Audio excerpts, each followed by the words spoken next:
Well, feeling every bit of mid-August out there on this Friday here in central and eastern Kentucky. Ironically, Lexington front and center for multiple rounds of these isolated storms that we had a inkling may develop. Story this weekend, heat and humidity, and it's going to rise even more to where those heat index values are going to be more impactful.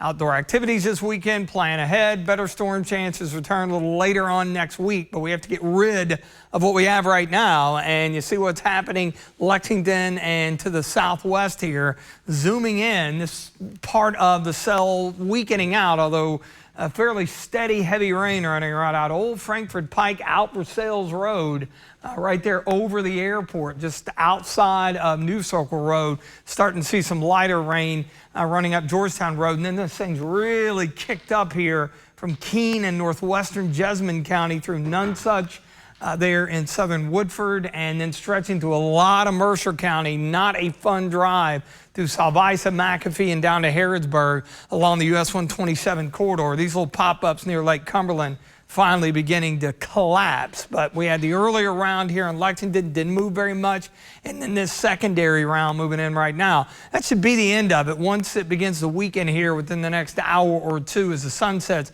we'll be in much better shape. See it clearly there off in the distance with our Hicks and Funton cam. That activity is really cranked up just southwest of Lexington. 79 at the airport with some rain there. It's really cooled us off after we've been hovering around the 90-degree mark. Meanwhile, 87, sunshine at the Mesonet, Jackson County near McKee. And you see much of the area rain-free, and as a result, temperatures upper 80s to around 90.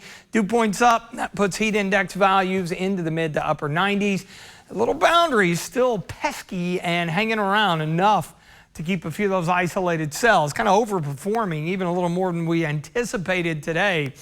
Overnight, it'll be quiet. We'll start out upper 60s to low 70s in the morning, maybe a little patchy fog as well. Low to even mid 90s, and that's going to be a prelude of things to come because look at the humidity. It's going to bump up a little bit Sunday, Monday. So with mid-level high pressure in control the next day or so, that's going to push us mid 90s on Sunday and Monday as well. A stray storm possible really at any point, but I really think it's going to be more so earlier next week. The concern is this, over 100. I think we'll be close tomorrow, but Sunday, Monday, and even into Tuesday, back in that range that we dealt with at the end of July. So just something to keep in mind, especially with all the outdoor activities going on this weekend. Hydrate, sunscreen, you know the drill. By the mid part of next week, here comes this front dropping in. It's going to get rid of the heat for a bit, which is good. I don't know about the humidity, not a big push of drier air, but it is not only going to do that, but it's going to potentially have a major impact on what should be a major hurricane by then.